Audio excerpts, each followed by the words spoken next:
नमस्कार प्यारे भाइयों और बहनों। हम हैं पूर्व जन्म की कहानियों के कथावाचक, past life regression expert, life and leadership coach Hitesh Chhabra.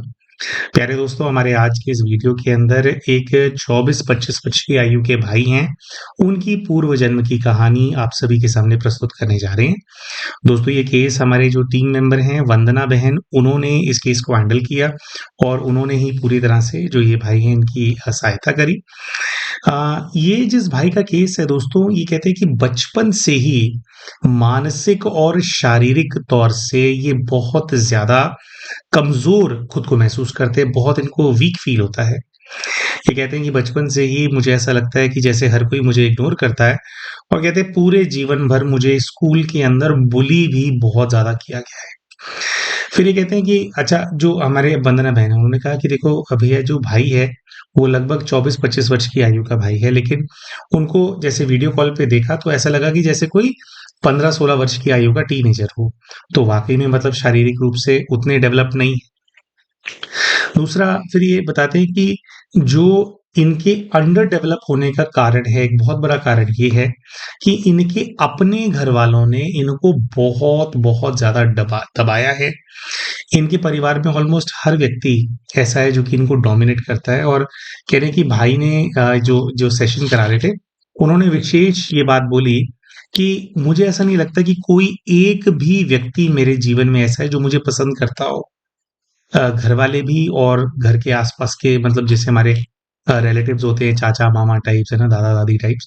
तो कह रहे कोई भी मुझे ऐसा नहीं है मेरे जीवन में जो कि मुझे पसंद करता हो।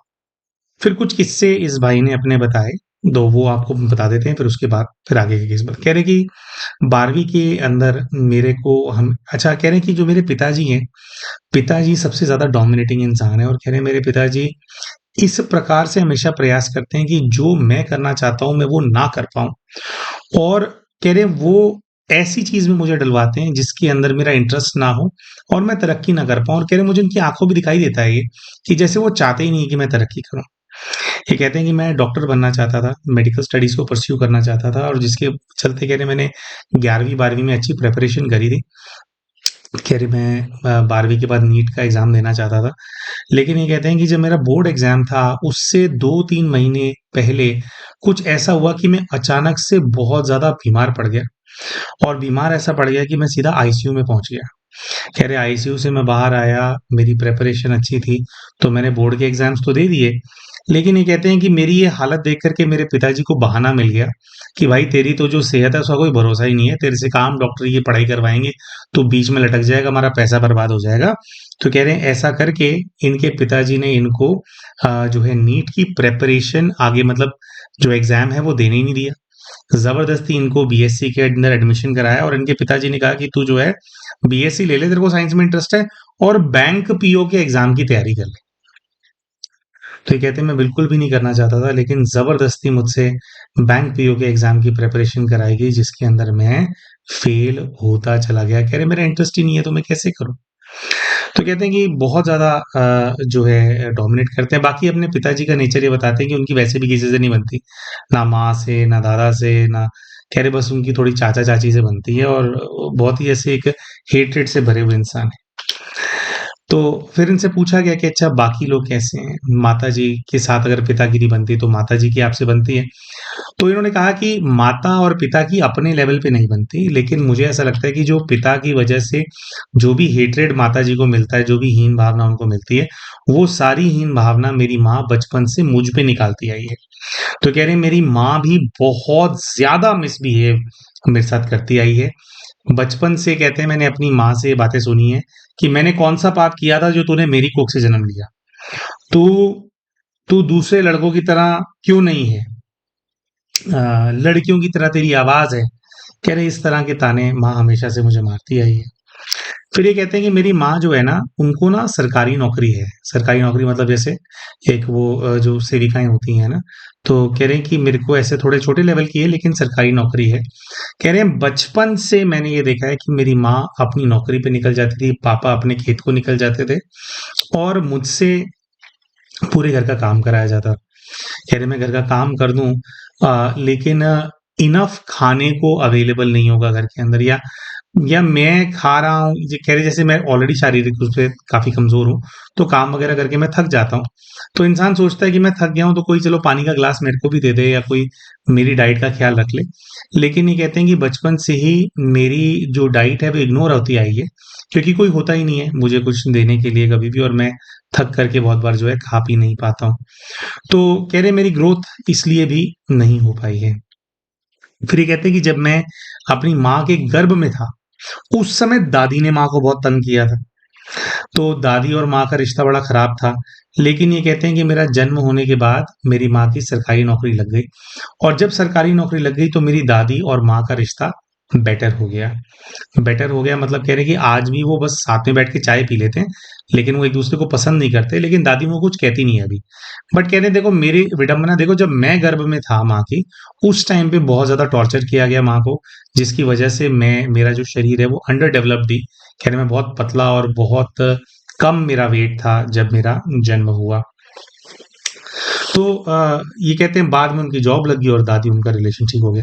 दोस्तों ओवरऑल इनके जो घर वालों की जो वाइब थी, वो पूरी वाइब, चाहे दादी की सोच लगा लो या इन लोग आगे भी हम आपको बताएंगे और चीजों के अंदर, इन लोगों की सोच बहुत ही ज्यादा जैसे लालची और मनी माइंडेड जैसे लोग होते हैं ना, वैसे जैसे इंसानों की तरह बिहेव ही नहीं करना।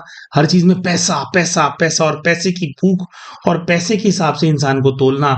जो बेटा है, अच्छा ये अपने बारे में भी अभी इनके बारे में बताएंगे कि क्योंकि मानसिक शारीरिक तौर से कमजोर है तो उसकी बिल्कुल कोई वैल्यू नहीं है, क्योंकि कहीं ना कहीं दिमाग में यही चल रहा है कि ये क्या हमारे को कमाएगा खिलाएगा। लेकिन फिर ये कहते हैं कि कुछ चीजें बदली मेरे जीवन के अंदर। ये कहते हैं कि भैया देखो मुझे ना कुंडली देखना आता है। ये भाई जिसका सेशन कहाँ से सीखा, कह रहे मेरी दादी को शफ़ा है, और दादी बहुत अच्छे से कुंडलियाँ वगैरह देखती हैं। तो कह रहे ये करके कुछ ऑनलाइन प्लेटफ़ॉर्म के ऊपर मैंने कुछ एड्स वगैरह चलाई, और मैंने कुंडलियाँ देखनी शुरू करी, और कह रहे उसके फिर जो मेरे को धन है मेरे पास एकत्रित होने लग गया। तो कह रहे जब ये धन मेरे पास आने लगा तो मेरी माँ बहुत खुश हुई। तो हमने कहा अच्छा खुश हुई चलो आपकी तरक्की से, कह रहे नहीं तरक्की से खुश नहीं हुई, कह रहे मेरी माँ इतनी हंग्री है मनी के लिए, उसको ये दिखाई देगा कि अच्छा चलो इससे कुछ तो पैसे कमा रहा है ना, चलो पैसे आने लग गए। तो कह रहे मेरी माँ ऑल टाइम मुझसे पूछती रहेगी कितना पैसा आ गया अब तेरे पास, अब इसके कितने पैसे मिल गए, तो अभी तेरे पास कितने पैसे हैं, ला ये मेरे को दे दे मेरे को जरूरत है। तो कह रही मतलब एक एक पैसे पे नजर रखना, और जो भी आया बस मेरे पास न रहे मुझसे छीन लेना। कह रहे माँ ने ऐसा करना जो है वो शुरू कर दिया। तो एक अपनी ये बहन के बारे में भी बताते हैं। कह रहे मेरी एक बड़ी बहन है, कह रहे बहन से फिर मैंने सोचा कि भाई बहन से मुझे कभी कुछ प्यार मिलेगा। कह रहे मैं बहुत अकेला हूँ। बहन दिल्ली में कहीं पर यूपीएससी की प्रिपरेशन करती है, और कह रहे वो बहुत डेडिकेटेड बड़ी स्ट्रांग पर्सनालिटी है। लेकिन कह रहे अगर मैं उससे बात करने के लिए उसको फोन कर लूँ ना, तो मुझे पहले वो 10 ताने मारेगी और उसके बाद मुझसे कुछ बात करेगी। और कह रहे अगर मैंने गलती से उसको फोन कर लिया, तो उस जस्ट कॉल के बाद कुछ वो माँ या बाप को फोन करेगी और मेरे बारे में उनको भड़काएगी, और कह रहे बस ये होगा कि जैसे मेरे खिलाफ करती रहेगी। अच्छा बाकी ये कहते हैं कि जो मेरी बहन है, उसका स्वभाव और उसका अपने मेरे मम्मी पापा से रिलेशन ऐसा है कि मेरे मम्मी पापा को ना उसके अंदर बहुत ज्यादा उम्मीद दिखाई देती है कि ये कोई अफसर बनेगी जरूर, ये हमारे को संभालेगी। तो कह रहे मेरे मम्मी पापा का ये है कि अगर मेरी बहन ये बोल देना कि मुझे उठा करके कुएं के अंदर फेंक दो, तो ये आज मेरे को कुएं के अंदर फेंक दें। और मेरी बहन भी मुझे बिल्कुल पसंद नहीं करती हैं। फिर कहते चाचा चाची दादी वगैरह भी, कह रहे दादी से थोड़ा ठीक है मेरा रिलेशन, बाकी ओवरऑल जो है मुझे कोई भी पसंद नहीं करता। तो ये अपने पूर्व के जीवन के माध्यम से जानना चाहते थे कि बचपन से इनकी हालत क्यों है। अच्छा एक चीज और विशेष बताना भूल गए जी, वो ये है कह रहे हैं कि फॉर सम रीजन बचपन से इन्होंने देखा है कि इनकी माँ, इनके पिता और इनकी बहन इन पे नजर रखते हैं। नजर रखते हैं मतलब कैसे नजर रखते हैं, कह रहे जैसे कि उनको ये लगता रहता है कि मैं उनकी कोई बात किसी को ना बता दूं। तो ये कहते हैं कि मैं किसको क्या बताऊंगा। सो कहते हैं गांव में मुझे किसी के साथ बैठने नहीं देंगे, किसी के साथ मेरा कनेक्शन नहीं बनने देंगे। उनको ये लगता रहता है कि पता नहीं उनका कौन सा भेद मैं दूसरों को दे दूंगा, क्या ऐसी आफत आ जाएगी, क्या इनके ऐसे राज हैं जो मैं दे दूंगा। कह रहे लेकिन उन तीनों के चेहरे पे एक एंजाइटी सी नजर आती है। वो नहीं चाहते कि मेरा किसी के साथ भी कोई संबंध संपर्क हो, आसपास के लोगों के साथ तो विशेषकर। और अगर है, अच्छा कह रहे जैसे फोन पे भी है, मैं काम भी करता हूँ कुंडली देखता हूँ, तो कह रहे उनको ये रहता रहता है किससे बात कर रहा है फोन पे, किससे बात कर रहा है? नहीं तू बात किससे कर रहा है? तो मैं किससे बात कर रहा हूँ, किससे नहीं कर रहा हूँ, कह रहे ये सब चीज़ों के अंदर भी इनको बहुत ज़्यादा दिक्कत है। तो ये कह रहे मैं जानना चाहता हूँ कि इतना मेरे लिए नेगेटिव और इतना क्या मुझ पे शक करते हैं? क्या क्यों ये ऐसा करते हैं? तो ये सब ये अपने पूर्व के जीवन से जानना चाहते थे। फिर ये कहते हैं कि भैया देखो मैं अपना पर्सनल नेचर ये बताता हूँ कि मुझे ना डर बहुत ज़्यादा लगता है। बहन ने बताया कि जिस टाइम पे सेशन हो रहा था उस टाइम पे भी ये भाई के हाथ काँप रहे थे। तो ये कह रहे हैं कि अगर मुझे रोड भी क्रॉस करना होता है ना तो मुझे लगता है कि कोई मेरा हाथ पकड़ कर के रोड क्रॉस करा दे। अनजान लोगों से मैं बात नहीं कर पाता और ये सेशन के दौरान भी जैसे वो अपनी बात ठीक से नहीं कर पा रहे थे, फंबल कर रहे थे, अटक रहे थे, तो कह रहे मैं नहीं कर पाता हूँ। तो ये देखो एक तो डर इसीलिए ही होगा क्योंकि इनता इतना इनको दबाया गया और इनको टॉर्चर किया गया, मानसिक त्रास दिया गया है। लेकिन अलग से भी इनका प्रश्न था कि भई मेरे अंदर ये डर क्यों बैठा हुआ है? जिसकी तो उसका कारण ये जानना चाहते थे। बिल्कुल लास्ट बात अपने पीएलआर से जानना चाहते थे। ये कहते हैं कि ना एक व्यक्ति है कोई, जो कि कोई पब्लिक फिगर है। तो कह रहे हैं मैं ना ऑनलाइन उनको भई जैसे कोई-कोई पर्सनैलिटी होती है, इंसान को पसंद होता है उनकी बातें या उनसे इन्फ्लुएंस होता है इंसान। तो कह रहे मैंने ना उनके किसी पोस्ट के ऊपर कुछ अच्छा-सा कमेंट कर दिया था। अब कह रहे जैसे मैं उनको पसंद करता हूँ, वैसे ही एक और कोई लड़की है जो कि उनको पसंद करती है। पता नहीं कह रहे हैं कि क्या हुआ कि मेरा जो कमेंट है ना, जो मैंने उनकी तारीफ़ करी ना, वो उस लड़की को बिल्कुल भी बर्दाश्त नहीं हुई। और कह रहे हैं 5 साल हो गए हैं, वो लड़की अलग-अलग आईडीज़ बना कर के मुझे मैनिपुलेट करती रहती है, मुझे हैरेस करती रहती है। तो देखिए दोस्तों, वैसे तो कोई नॉर्मल-सी के अंदर इंसान होगा तो हम उसको बोलेंगे कि भैया ये हैरेस क्या करती है? आपको ज़रा-सा भी लगे कि भई किसी वो उसी व्यक्ति का आईडी है तो ब्लॉक कर दो आप उसको। लेकिन क्योंकि भाई ऑलरेडी बहुत ज़्यादा मानसिक दबाव और वीकनेस से गुज़र रहे हैं, तो इस तरह के जो केसेज़ में लोग होते हैं, अगर कोई इनको परेशान करता है, इनको उतना समझ में नहीं आता कि कैसे मुझे वो करना है। वो उलझे रहते हैं लोगों के साथ ना, सामने से कोई कुछ बोल रहा है, तो उलझ जाते हैं उनके साथ। तो कह रहे हैं कि ऐसी ही एक लड़की है जिसने मुझे 5 साल से उलझा कर के रखा हुआ है, मुझे हैरेस कर दिया है। कह रहे जब भी उसका कोई मैसेज आता है, मैं पहचान जाता हूँ कि वही है, चाहे नए नाम से वो मुझे मैसेज करे, लेकिन मुझे ऐसा लगता है कि जैसे मेरा खून पीती है, वो जैसे मेरी पूरी एनर्जी को चूस लेती है। तो कह रहे हैं कि ना जान ना पहचान ऑनलाइन मैंने किसी दूसरे व्यक्ति को लाइक किया और ये क्यों पीछे पड़ गई है, इसको क्या दिक्कत है उससे? तो कह रहे हैं मुझे ये फीलिंग आ रही है तो मैं इसके ये जो रैंडम एक लड़की है जिसका मैंने कभी चेहरा नहीं देखा, तो मैं इसके बारे में भी जानना चाहता हूँ। तो 3 चीज़ें हो गई दोस्तों कि इनको इतना डर, घबराहट इतनी ज़्यादा इनको क्यों होती है ना? दूसरा ये लड़की के साथ क्या कनेक्शन है और माता-पिता और बहन ये इतने बड़े दुश्मन क्यों हैं, क्यों फालतू का शक इन पे करते रहते हैं। इन सब चीज़ों को लेकर के इन्होंने अपना पास्ट लाइफ रिग्रेशन कराया और उसके माध्यम से 3 अलग-अलग लाइव्स इनको दिखी थी और अपने प्रश्नों के जो उत्तर हैं ये प्राप्त कर पाए। तो प्यारे भाइयों और बहनों, इन भाई ने अपने पूर्व के जीवन के अंदर क्या देखा, इसके बारे में अभी आप सभी को हम बताएँगे। लेकिन उससे पहले हम शाउट आउट देना चाहते हैं हमारे चैनल के उन सभी व्यूअर्स को, जिन्होंने अभी रिसेंटली हमारे चैनल की जो मेंबरशिप है, उसके लिए ऑप्ट किया है। दोस्तों, यूट्यूब के ऊपर इनके यूज़र आईडीज़ हैं सोनिया जडोदिया 9764, फिर है सुधा जे 4083, फिर हमारे साथ हैं सविता मेहरा 5676, फिर है निष्ठा बलहारा 2651 और फिर हमारे चैनल के एक ऐसे भी यूजर हैं जो कि पहले उन्होंने हीलिंग सर्कल के अंदर जो मेंबरशिप है ली हुई थी और अभी उन्होंने अपग्रेड कर लिया है हीलिंग सर्कल प्लस में। तो उनका यूजर आईडी है खुशी सिंह QQ2ES। प्यारे भाई और बहनों, हम सभी भाई बहनों को अपडेट देना चाहते हैं कि जितने भी हमारे चैनल के मेंबर्स होते हैं उनके लिए हम विशेष एक्सक्लूसिव कुछ हिप्नोथेरेपी के सेशंस हर महीने कंडक्ट करते हैं। जो भी भाई बहन हीलिंग सर्कल के अंदर हमारे चैनल के मेंबर हैं, हर महीने उनके लिए एक ग्रुप पीएलआर का सेशन कंडक्ट किया जाता है। तो अभी जो हमारे हीलिंग सर्कल वाले मेंबर्स हैं उनका ग्रुप पीएलआर फर्स्ट वीक के अंदर फरवरी के अंदर हो गया था। तो अभी फर्स्ट वीक ऑफ मार्च के अंदर उनका जो नेक्स्ट है सेशन होने वाला है।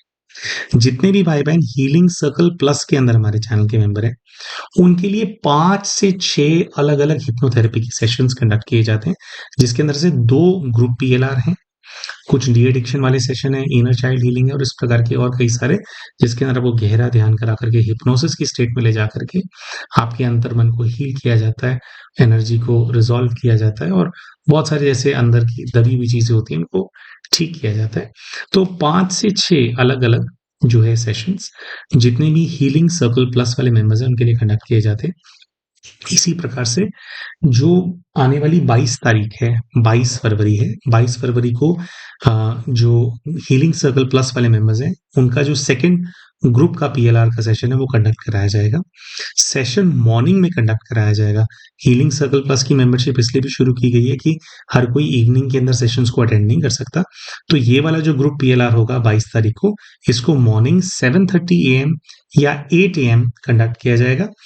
जो भाई-बहन पहले ग्रुप पीएलआर जॉइन कर चुके हैं, उनको पता होगा कि सेशन करने में लगभग 1.5 घंटे लगते हैं।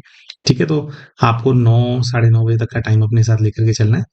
बाकी उसके अलावा जैसा कि हमने सभी भाई-बहनों को बताया है कि जब ये सेशन कंडक्ट कराया जाएगा, तो उसके 6-7 घंटे तक जो इसका लाइव है, उसको यूट्यूब के ऊपर छोड़ा जाएगा। यानी कि बिल्कुल सुबह-सुबह अगर आप अटेंड नहीं भी कर पाए, 2-3 घंटे के बाद आपको टाइम मिला, तो आप सेशन को फिर भी अटेंड कर पाएँगे। शुरू से आप लाइव को लगा कर के सेशन को अटेंड कर लीजिएगा। तो अगर कोई भाई-बहन ऐसे भी हैं, जो कि हीलिंग सर्कल के अंदर मेंबर हैं और वो चाहते हैं कि नहीं मुझे तो ये 5-6 सेशंस लेने हैं, तो आपको दोनों मेंबरशिप्स नहीं लेनी होती है। आप जब हीलिंग सर्कल प्लस के अंदर करते हैं तो आपका अपग्रेड हो जाता है ना? तो कोई भी भाई-बहन अगर इन सेवाओं का लाभ उठाना चाहते हैं, तो हमारे इस वीडियो के नीचे आपको एक जॉइन बटन नज़र आ रहा होगा, उसका इस्तेमाल करके आप हीलिंग सर्कल या healing circle plus depending on आपको किस प्रकार की सेवा का लाभ उठाना है, आप वो मेंबरशिप के लिए ऑप्ट कर सकते हैं। आइए दोस्तों बात करते हैं कि जब फिर ये भाई को इनके गाइड के पास भेजा गया, फिर पूर्व जीवन में भेजा गया तो क्या नज़र आया? तो सबसे पहले तो इनके जो गाइड हैं वो कोई ग्रीक रोमन टाइप ऐसा बोल रहे थे कि व्यक्ति है जिसने सफ़ेद रंग के कपड़े पहने हुए हैं और जिन्होंने एक क्राउन जो है पहना हुआ है और फिर जो है वो इनको इनके पूर्व के जीवन में भेजते हैं। जो पहला पूर्व का जीवन सामने आता है उसके अंदर ये ऐसा देखते हैं कि ये रेत के ऊपर खड़े हैं और एक बहुत बड़ा समुद्र है और समुद्र के आसपास बहुत सारे नारियल के पेड़ हैं और ये कहते हैं कि मैं अक्सर यहाँ पर आता हूँ रिलैक्स करने के लिए। अपने आप को लगभग 35 वर्ष की आयु के एक पुरुष के रूप में देख रहे होते हैं और रिलैक्स करने के लिए आता हूँ का मतलब ये कहते हैं कि जब भी मेरा मन उदास होता है, तो मैं यहाँ ये पेड़ों के पास आकर के खड़ा हो जाता हूँ, ये बैठ जाता हूँ। तो कहाँ मन उदास हो जाता है, कहाँ से आते हो? तो ये देखते हैं कि ये एक बहुत पुराना सा कोई मंदिर है, जहाँ पर ये कहते हैं कि मैं रहता हूँ, मंदिर में ही रहता हूँ और अपने आप को देखते हैं तो बताते हैं कि सफ़ेद रंग के कपड़े पहने हुए हैं, मतलब कपड़ा है सफ़ेद रंग का जो पूरा लपेट रखा है बॉडी के ऊपर। सर जो है बॉल्ड है, गंजे हैं और एक चोटी रखी हुई है। बाल नहीं है, बस चोटी रखी हुई है, ऐसा कहते हैं। मंदिर में और कौन है? तो कहते हैं मंदिर के अंदर लगभग 100 पुजारी रहते हैं, बहुत विशाल मंदिर है। लेकिन ये कहते हैं कि मुझसे बड़े 7 से 8 पुजारी हैं और उनके बाद जो है कह रहे मैं कुछ मेन पुजारियों में से आता हूँ शायद या मैं कुछ विशेष हूँ मैं, ऐसा इनको फीलिंग आती है।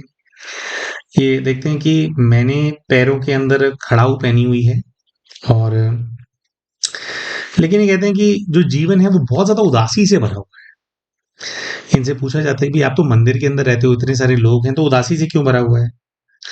तो कह रहे हैं कि मैं ना जब भी मंदिर में होता हूँ, पूजा करता हूँ, तो पूजा करने की ज़िम्मेवारी तो मुझे मिली हुई है, लेकिन कह रहे हैं मैं हमेशा पूजा के अंदर भगवान से कहता हूँ कि भगवान मुझे उठा ले। तो क्यों उठा ले? तो कह रहे हैं क्योंकि मुझे मंदिर के अंदर ज़बरदस्ती रखा गया है। मैं भक्ति करना चाहता हूँ, लेकिन मैं अपने अनुसार करना चाहता हूँ। यहाँ पे ना बहुत सारे रूल्स एंड रेगुलेशंस हैं, जिसके अंदर इन लोगों ने मुझे बाँध करके रखा हुआ है और मुझे बंद करके नहीं रहना। मैं भक्ति अपने हिसाब से करना चाहता हूँ। मैं बाहर जाने की मुझे आज्ञा तक नहीं मिलती है। क्यों नहीं मिलती है बाहर जाने की आज्ञा? कह रहे बस मैं यहाँ से जाना चाहता हूँ, स्वतंत्र जीवन जीना चाहता हूँ, लेकिन मुझे ऐसा लग रहा है कि ऐसा कभी भी हो नहीं पाएगा, क्योंकि मुझे यहाँ पे अर्पण कर दिया गया था। जैसे एक नॉर्मल इंसान को ज़मींदार को बेच दिया जाता है, तो कह रहे मुझे किसी ज़मींदार को नहीं बेचा गया, लेकिन मुझे दान कर दिया गया है। अच्छा, तो किसने दान किया, कैसे हुआ, कैसे यहाँ पे आए? तो इनको ऐसा नजर आता है कि अभी तो पहले 35 वर्ष की आयु के थे। जब पूछा कि दान कैसे किया, तो इनको ऐसा नजर आने लगा कि जैसे ये 7-8 वर्ष की आयु के बच्चे बन गए। एक कुटिया है जिसके अंदर इनकी माँ के साथ ही हैं, और माँ बहुत ज़्यादा रो रही है। माँ को देखते हैं तो माँ ने साड़ी पहनी हुई है, बहुत सुंदर है, और ये कह रहे हैं कि मेरी माँ रो रही है क्योंकि उसके सामने ना मेरा मुंडन चल रहा है, मेरे बाल उतारे जा रहे हैं। माँ को देखा तो अपने इस जीवन के अंदर इनको कोई भी नज़र नहीं आया, मतलब माँ नज़र नहीं आई इस जीवन में कि कौन है। तो फिर ये कहते हैं कि वही वाले वो जो 7-8 पुजारी हैं ना, जो मुझे अपने से बड़े लग रहे थे, कह रहे हैं उनमें से 5-6 पुजारी बाहर खड़े हैं और एक कोई मेरा मुंडन कर रहा है। और ऐसा है कि मेरे जो पिताजी हैं उस जीवन के, उन्होंने मुझे दान दे दिया है मंदिर के अंदर, वो मंदिर के कोई बहुत बड़े भक्त हैं।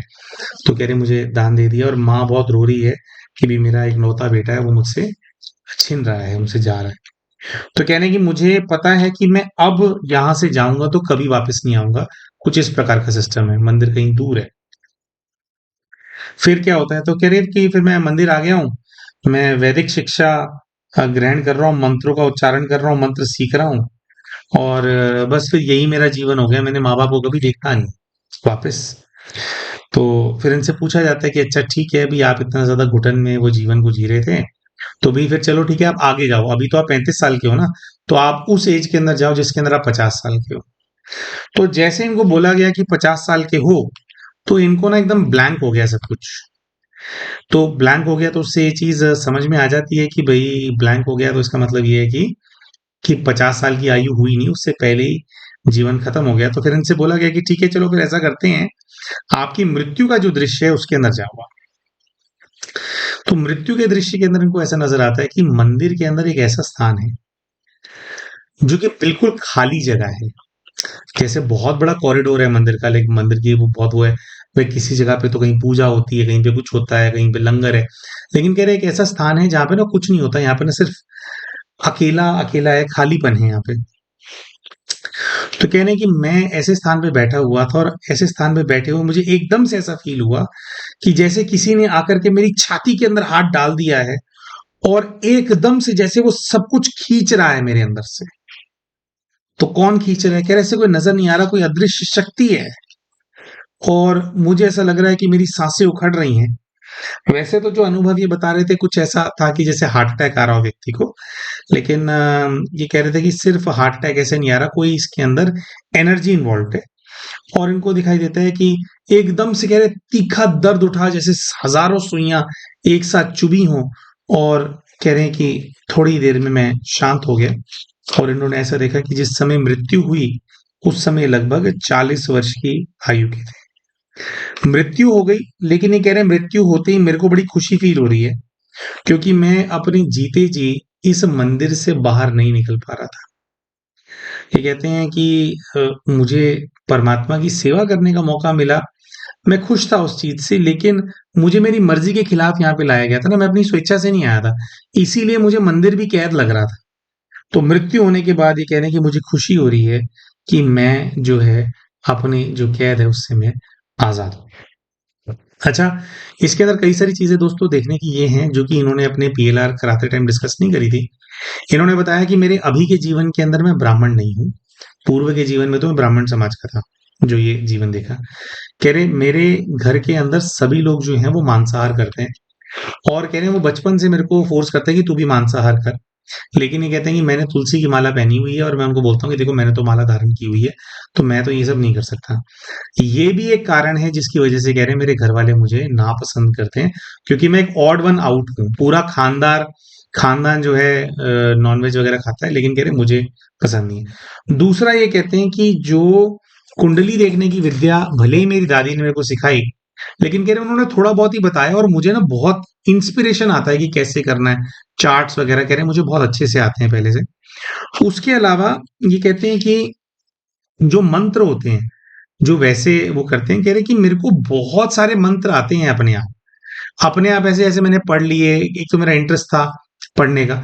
तो कह रहे हैं मेरे को बहुत सारे मंत्र आना, मेरे को ये जो जो मैं कुंडली देख लेता हूँ इसकी मेरे को एक शफ़ासी हो ना, कह रहे मेरे को इससे इनको ये समझ में आ गया कि अच्छा बिना कोई ब्राह्मण व्यक्ति के मतलब ब्राह्मण समाज के होने के या बिना किसी ऐसे बैकग्राउंड के भी एक जैसे प्रकांड पंडित को जो नॉलेज होती है उतनी तो नहीं है लेकिन कह रहे बहुत एक अच्छी नॉलेज होना जो विद्याएं हैं जो वैदिक शास्त्र से जुड़ी हुई विद्याएं हैं कह रहे उसके अंदर बहुत पकड़ होना मंत्रों के ऊपर पकड़ होना कह रहे मुझे ये समझ में आया कि ये कहाँ से आ रहा है। अब देखो दोस्तों इनका जो पीएलआर था ना उसके अंदर ये जो है जानना चाहते थे कि इनके भाई इनकी माता पिता बहन से क्या कनेक्शन है, इनको डर क्यों लगता है ना।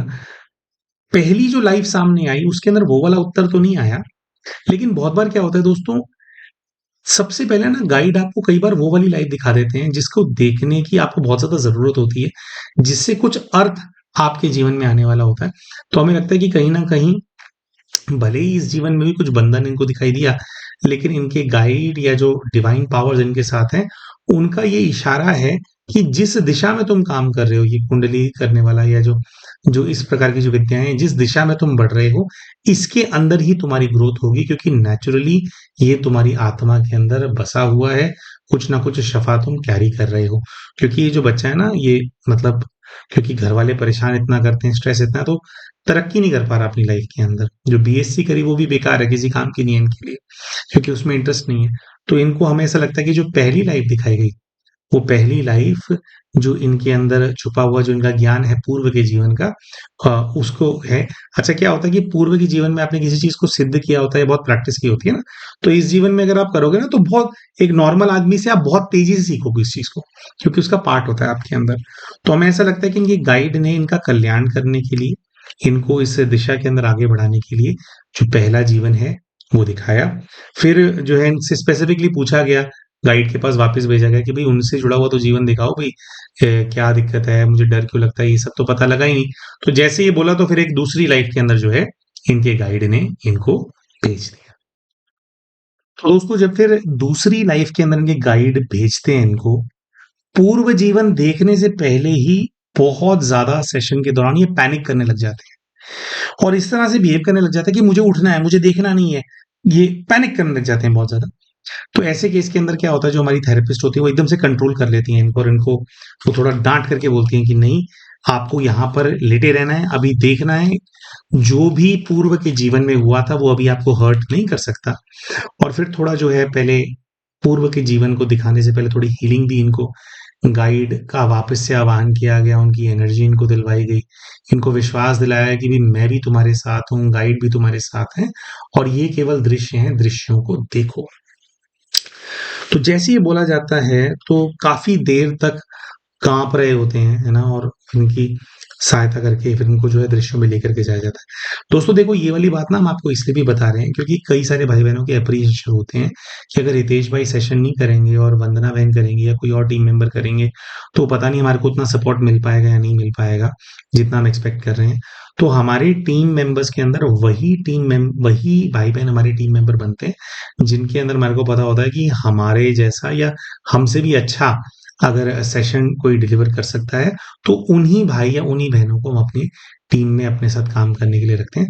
तो वंदना बहन जो है वो एक ऐसे थेरेपिस्ट हैं बहुत ज़्यादा डेडिकेटेड हैं और बहुत ज़्यादा पैशनेट भी हैं और एनर्जी के लेवल पे भी बहुत सारी चीज़ें इनको भी अपने पूर्व जीवन से इनको प्राप्त हैं जो करती हैं। तो अभी वो चीज़ों के बारे में भी बताएंगे क्योंकि सिर्फ वो पीएलआर नहीं करते उनको और भी बहुत सारी चीज़ें दिखाई दे जाती हैं और वो बाद में इन्होंने कंफर्म भी किया कि आप सही कह रहे हो। एनीवेज तो अभी फिर उन्होंने जैसे भी उनको भी एनर्जी दे करके शांत करा करके उनको बोला और फिर जो है कि इनको दिखाई दिया कि इन्होंने ऐसा देखा कि ये एक टेंट के अंदर खड़े हैं और टेंट के अंदर खड़े हैं और 3 लोग इनको पूरी तरह से पीट रहे हैं इनको पकड़ा हुआ है।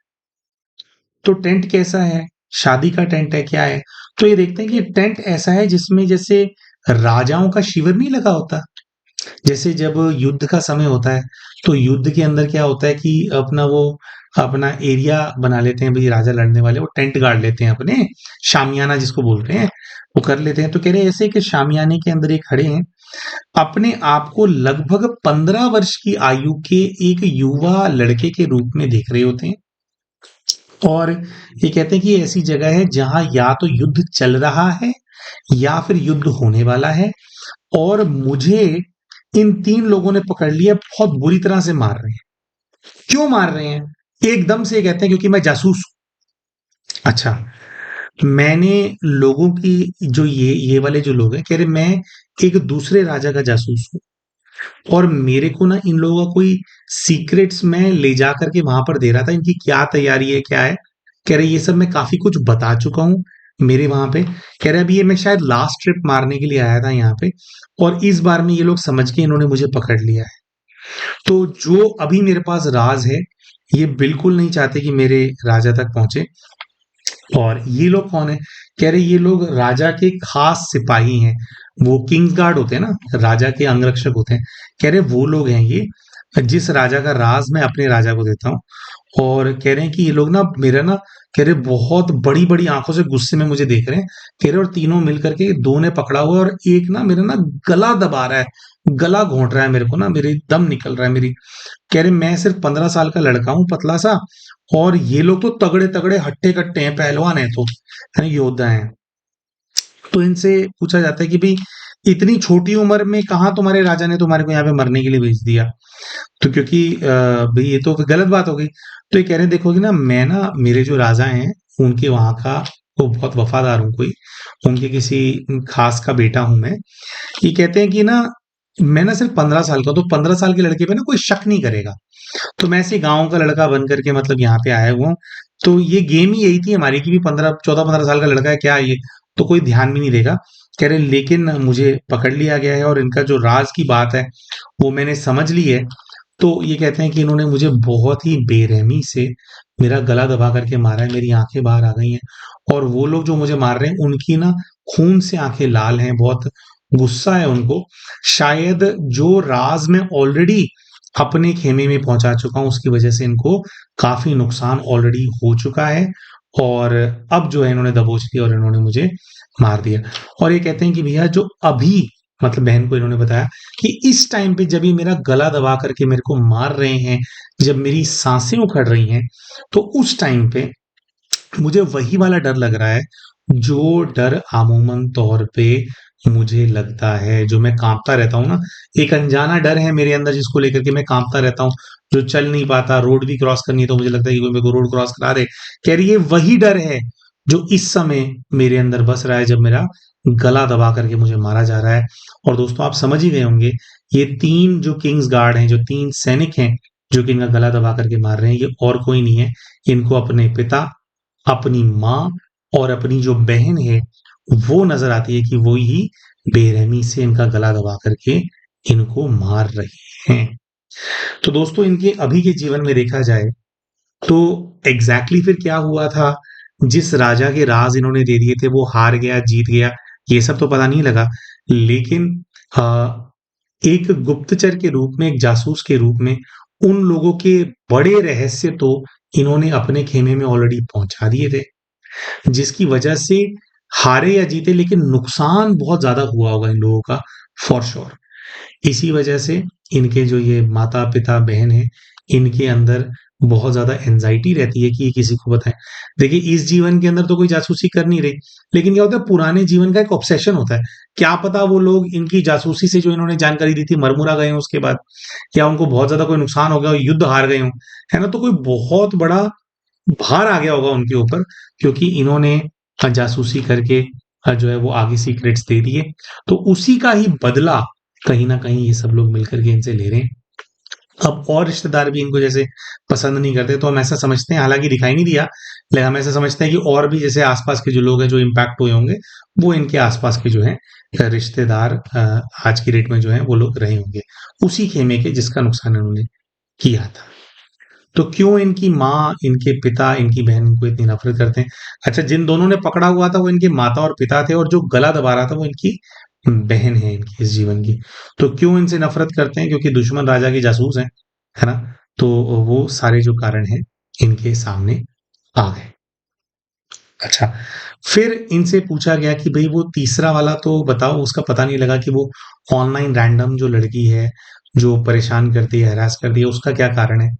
तो ये जब पूछा गया तो फिर एक दूसरी लाइफ के अंदर जो है ये स्किप मतलब स्विच करके, क्योंकि अब ये वाली लाइफ में तो 15 साल की उम्र में मार ही दिया था इनको, है ना जी। और ऐसा भी होता है दोस्तों कि देखो आज ये 25 साल 24-25 साल के हैं, लेकिन इनकी जो हाइट है, जो इनका बिल्ट है, जो इनकी पर्सनैलिटी है, वो वही 15 एक साल के लड़के की दिखाई देती है। कुछ इस चीज का भी ना गुह्य रहस्य होता है कि सामने वाली आत्मा ने आपको एक सर्टेन रूप में, एक सर्टेन आपकी कद काटी थी, एक उसकी अवस्था के अंदर मारा, तो उस चीज से जड़ा जुड़ा हुआ जो डर होता है, जो उस एनर्जी का इम्पैक्ट होता है, उन लोगों का जो इम्पैक्ट होता है, कहीं ना कहीं वही छवि आज भी, चाहे इनकी उम्र बढ़ गई है, लेकिन अभी भी वैसी ही कद काठी है, वैसी ही कमजोरी जो एक 15 साल के बच्चे की होती है, वो आज भी इन्होंने मेंटेन की हुई है, क्योंकि इन तीनों आत्माओं का प्रभाव बहुत ज्यादा है इनके ऊपर। जैसे जैसे ये इन लोगों के प्रभाव से बाहर निकलेंगे अपने जीवन के अंदर, वैसे वैसे जो है इनकी जो कुछ ग्रोथ है वो जरूर होगी, ऐसा हम समझते हैं। और वो कैसे करना है वो भी अंत में हम बताएंगे। अच्छा दोस्तों, अब बताते हैं कि फिर जो तीसरी जो पास्ट लाइफ के अंदर ये जाते हैं तो उसके अंदर क्या दृश्य इनको नजर आते हैं। इनको ऐसा नजर आता है कि ये केवल 6 या 7 साल की आयु की एक कन्या है, और चारों तरफ बहुत सारी महिलाएं हैं जो कि हंस रही हैं, और इनके हाथ में गुड़िया दी गई है, और 6 साल की बच्ची को नई नवेली जो दुल्हन होती है उसकी तरह सजाया गया है। नई साड़ी, गहने वगैरह पहनाए गए हैं। तो इनके आसपास जो लेडीज हैं उनको देख करके कहते हैं कि सब मेरी माएँ हैं, मुझे ऐसा फील हो रहा है। और इनको ऐसा दिखाई देता है कि इनकी ना शादी है। अब इनको ऐसा फील होता है कि जिस व्यक्ति से इनकी शादी कराई जा रही है उसकी उम्र काफी ज्यादा है ना। 17-18 वर्ष की आयु का लड़का है, और इनका बाल विवाह उससे कराया जा रहा है, और अभी आगे चल करके फिर ये अपना जो जीवन है उसके साथ बिताएंगे।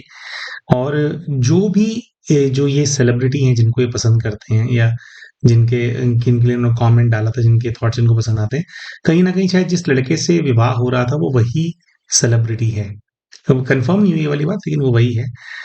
लेकिन इनको ऐसी फीलिंग आती है कि इनसे 5-6 वर्ष आयु बड़ी एक और कोई कन्या है वहां पर है, जो कि इससे बहुत ज्यादा नफरत कर रही है, और वो जो कन्या है वो पहले से उस व्यक्ति की वाइफ है। तो इनको ऐसी फीलिंग आती है कि वो सौतन है। और ये तो छोटी बच्ची है, इनको अभी तो कुछ अकल नहीं है, लेकिन सौतन तो सौतन है, आगे चल करके जीवन रहा होगा।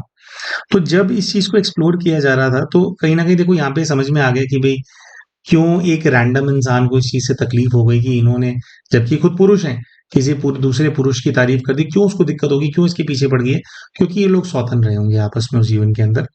लेकिन दोस्तों, जब अब ये सेशन हो रहा था और इसके अंदर और आगे चीजें निकालनी थी, तो इस समय पर उनका जो घर है वहां पर उनकी लाइट चली जाती है, उनका वाईफाई का कनेक्शन बंद हो जाता है, जिसकी वजह से इन लोगों का जो कनेक्शन है वो बीच में टूट जाता है, जिसकी वजह से आगे जो स्पिरिट गाइड है उनसे गाइडेंस नहीं लेकर के गाइडेंस नहीं निकाल पाते, और सेशन कहीं ना कहीं यहीं पर एंड हो जाता है। अब दोस्तों, कई सारे भाई बहन हमसे ऐसा पूछते हैं कि भैया अगर नेटवर्क लॉस हो जाए बीच में और क्या हो तो दिक्कत तो नहीं होती, हम कहीं अटक तो नहीं जाते। तो ऐसा कुछ नहीं होता दोस्तों। देखिए, जो पीएलआर का जो प्रोसीजर होता है उसके अंदर हम गहराई में अपने अंदर जाते हैं हम, है ना। जैसे हम जब रात को हम सोने भी जाते हैं तो सोने के बाद कोई ऐसा थोड़ी होता है कि व्यक्ति सोता रह जाता है फिर उठ जाता है वो अगले दिन, है ना। तो ऐसे ही सेशंस के अंदर भी होता है। अगर बाय चांस सेशन कट हो भी जाए तो भी जो है आप वो जा जाते हैं। अब इनका जो केस है इसके अंदर ऑलरेडी घंटों से ये सेशन चल रहा था, इसलिए दोबारा तो इनका सेशन किया नहीं गया, क्योंकि इतने सारे लाइव इन्होंने ऑलरेडी देख लिए थे। तो कुछ वैसे एक्सपेक्ट किया जाता है कि हमारे एंड से हम लोग इंश्योर करते हैं कि इंटरनेट और ये सब प्रॉब्लम क्रिएट ना करे, और क्लाइंट से भी किया जाता है कि आप ऐसी व्यवस्था हो आपके पास कि बीच में इस तरह से कट ना हो। तो एनीवेज, तो 2-2.5 घंटे ऑलरेडी इनको पीएलआर में हो चुके थे वैसे भी। तो उसके बाद जो है फिर इनका वो हो गया। तो थोड़ा सा बस इसमें क्लैरिटी आई कि ये लोग आपस में सौतन रहे हैं, जो लड़की इनको परेशान करती है। अब दोस्तों, कुछ हम ऐसी डिवाइन एक्सपीरियंसेस के बारे में बताएंगे या पैरानॉर्मल एक्सपीरियंसेस के बारे में बताएंगे, जो हमारे जो थेरेपिस्ट हैं, वंदना बहन जो है, उनको एक्सपीरियंस हो रहे थे। एक तो उनको ऐसा एक्सपीरियंस हो रहा था कि जहां पर ये सेशन करा रहे हैं, इनको एक जो गाइड वहां पे दिखाई दी, उनके अलावा एक डिवाइन एनर्जी, जिसको इन्होंने पूरा एक्सप्लेन किया कि ऐसे उनकी तीखी नाक है, लंबे हैं, पगड़ी वाले हैं, और इस प्रकार से उन्होंने एक्सप्लेन जब ये उठ गए, क्योंकि वो जब ठीक हुआ, थोड़ी देर के बाद इन लोगों की बात हुई आपस में, तो वंदना बहन ने इनसे कहा कि भई इस प्रकार की एक शख्सियत मुझे वहाँ पर नज़र आ रही थी, जो कि मुझे लग रहा था कि आपके प्रोटेक्टर हैं, वो आपके साथ खड़े हैं और वो ही आपका सेशन कराने में वो भी बहुत पावर लगा रहे थे। तो वो कौन है? तो जो-जो एक्सप्लेन वंदना बहन ने इनको किया, तो इन्होंने बताया कि भी वो मेरे ना मृत दादाजी हैं। अब ये बात इन्होंने पहले वंदना बहन को नहीं बताई थी। लेकिन फिर इन्होंने बताया कि देखो मैं जिस कमरे में लेट करके सेशन करा रहा था, जो मेरे दादाजी पूरे हो चुके हैं, ये उन्हीं का कमरा है। दादाजी से पूर्व के जीवन का क्या कनेक्शन है ये तो पता नहीं लगा, लेकिन इन्होंने ये बताया कि इनके पिताजी इनके जो हैं, जो सबसे बड़े दुश्मन इनके पिताजी हैं, इनकी बहन है, कह रहे हैं उनको मेरे दादाजी बिल्कुल भी पसंद नहीं।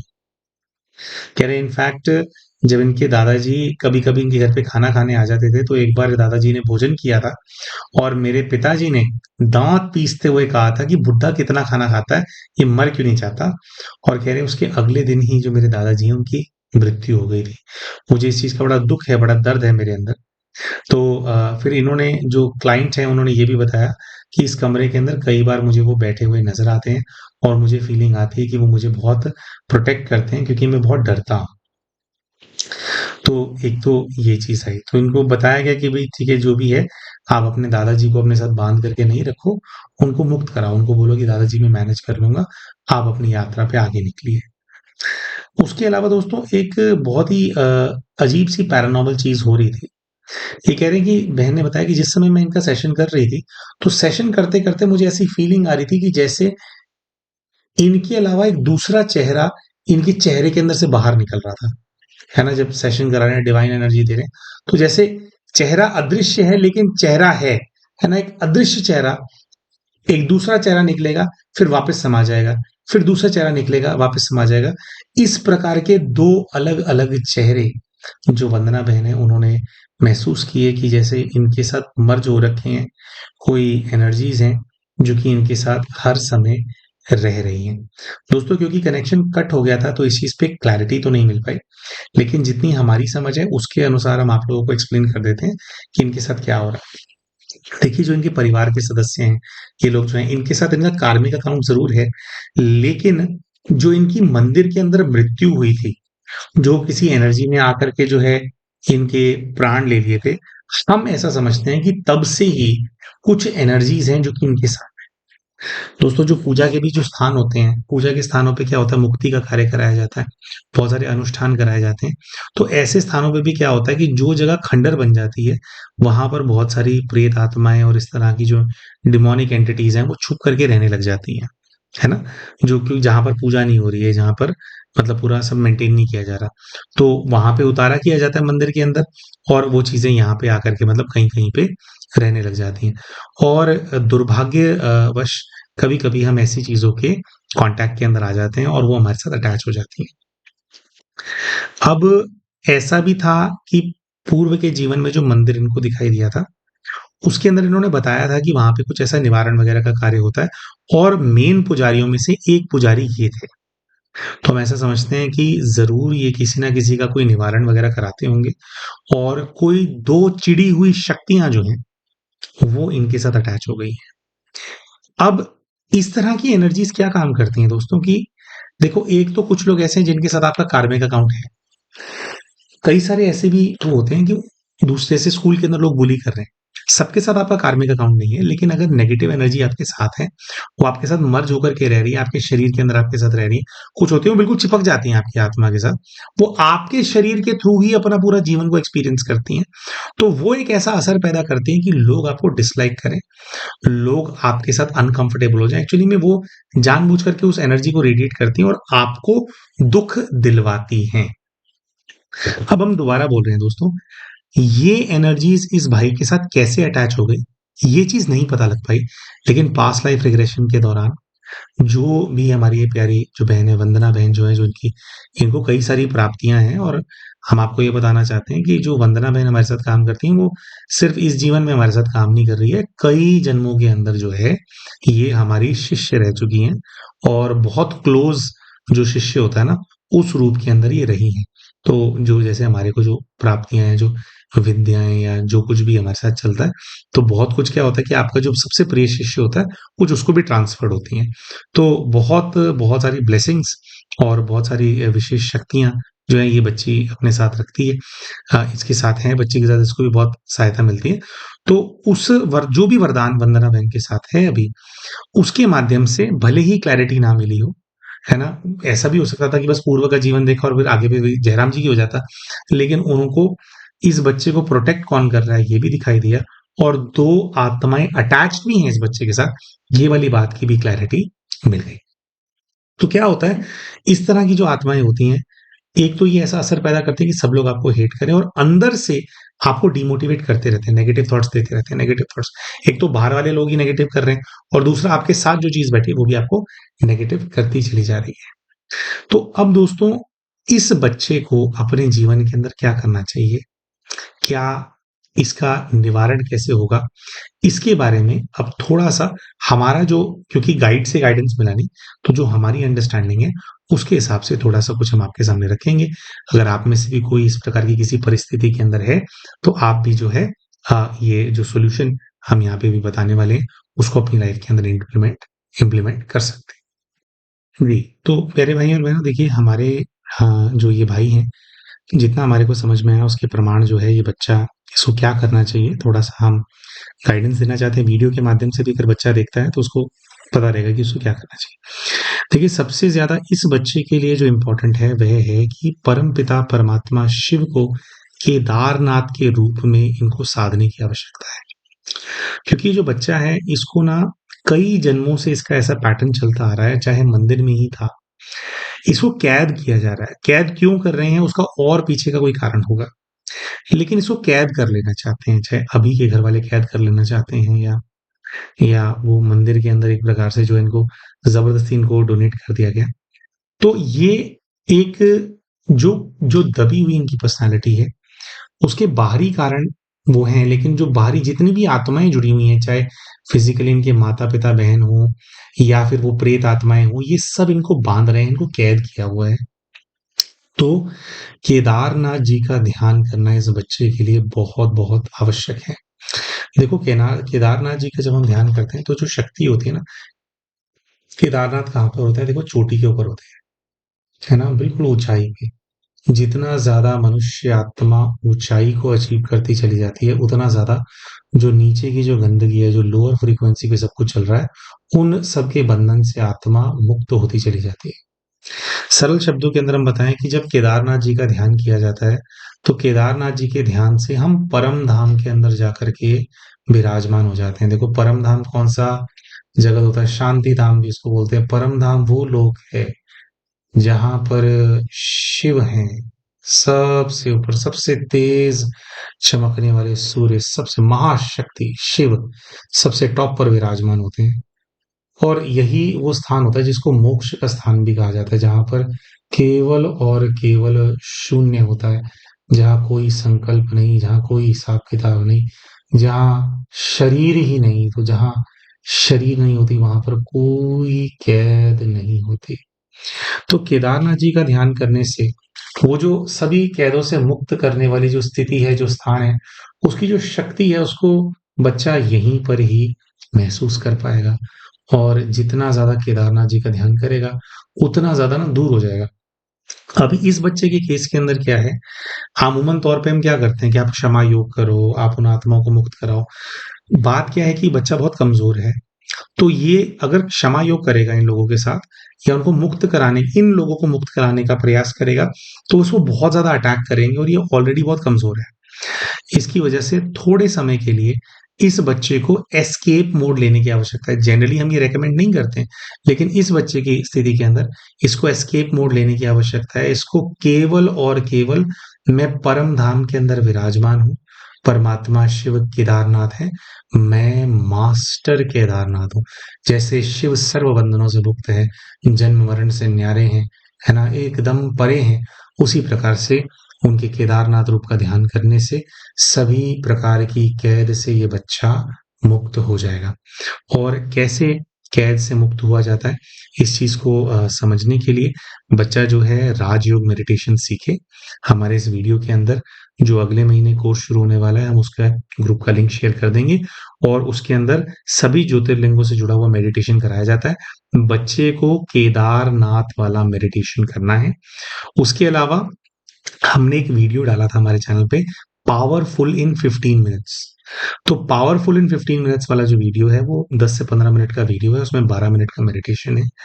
उसको कम से कम 4 से 5 बार इस बच्चे को अभ्यास करने की आवश्यकता है। तो जो इसका ऑरा वीक हो गया है, उसके अंदर इसकी स्ट्रेंथ बढ़ती चली जाएगी और केदारनाथ जी के ध्यान से इस सर्व बंधनों से मुक्त होता चला जाएगा। ये दोनों चीजें मैं ऐसा समझता हूँ, अगर 8 से 9 महीने इस बच्चे ने कर लिए तो बहुत सारे बंधनों से मुक्त हो जाएंगे। अब देखिए क्या है कि फिजिकल तौर पे तो परिस्थिति बदलने में टाइम लगेगा, क्योंकि सब लोगों ने इनको कैप्चर कर रखा है। माँ-बाप छोड़ेंगे थोड़ी इनको, और ये खुद भी अभी ठीक से अपने पैरों पे खड़े नहीं हो सकते, खुद अपना ख़्याल नहीं रख सकते। अल्टीमेटली तो इनको उन लोगों से दूर होने की आवश्यकता है, लेकिन अभी ये चाहेंगे भी तो नहीं हो पाएँगे। तो अभी क्या कर सकते हैं, अंदर से अपने आप को सशक्त बना सकते हैं। तो पावरफुल इन 15 मिनट्स वाला मेडिटेशन है, उसका लिंक भी हम इस वीडियो के पिन्ड कमेंट के अंदर डाल रहे हैं। साथ में हम व्हाट्सएप ग्रुप का लिंक डाल रहे हैं, जिसके अंदर जो है मेडिटेशन सिखाया जाएगा। और मेडिटेशन जो सिखाया जाएगा उसके अंदर परम धाम मेडिटेशन है ना, जो कि केदारनाथ जी के ध्यान से जुड़ा हुआ है, केदारनाथ जी के मेथड से कैसे करना है उसको डिटेल में सिखाया जाएगा। ये दोनों चीजें बच्चा करेगा 6 7 8 महीने, तो उसकी परिस्थिति बहुत बहुत ठीक हो जाएगी। तो दोस्तों, हम आशा करते हैं कि ये जो वीडियो हमने आप सभी के साथ शेयर किया, काफ़ी ज़्यादा डाउन थोड़ी एनर्जी थी इसकी, शेयर किया, लेकिन जो भी इसके अंदर सामने आया और जो सॉल्यूशन हमने बताया, इससे आप सभी का कुछ फ़ायदा हुआ होगा। आप में से भी कोई भाई-बहन अगर इस प्रकार की परिस्थिति में है, तो वो इस सॉल्यूशन का लाभ उठा पाएँगे। तो इसी शुभ इच्छा के साथ कि आपका कल्याण हो, आपकी आध्यात्मिक उन्नति हो, हम आज के इस वीडियो में आपसे विदा लेंगे। मिलते हैं आप सभी के साथ अपने अगले वीडियो के अंदर, तब तक के लिए नमस्कार।